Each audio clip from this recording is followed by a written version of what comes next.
Assalamualaikum warahmatullahi wabarakatuh. Kembali lagi di AF Studio.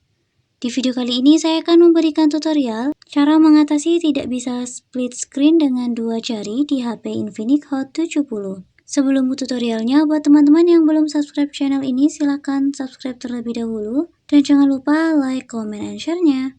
Tanpa berlama-lama, langsung saja kita ke tutorialnya. Nah teman-teman, ketika kalian ingin melakukan split screen dengan dua jari dan di sini kalian tidak bisa melakukannya, teman-teman bisa atasi dengan cara masuk ke aplikasi pengaturan. Setelah berada di pengaturan, kalian bisa scroll dan pilih menu aksesibilitas dan fitur.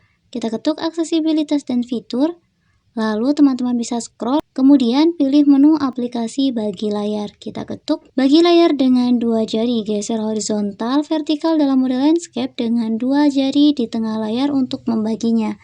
Di sini dia dinonaktifkan tombolnya teman-teman. Itulah alasan kenapa kita tidak bisa melakukan split screen menggunakan gestur dengan dua jari tadi. Kita aktifkan tombolnya seperti ini. Dan kita sudah dipastikan bisa melakukan split screen menggunakan gestur dua jari. Dan sekian video tutorial dari kami. Selamat mencoba. Wassalamualaikum warahmatullahi wabarakatuh.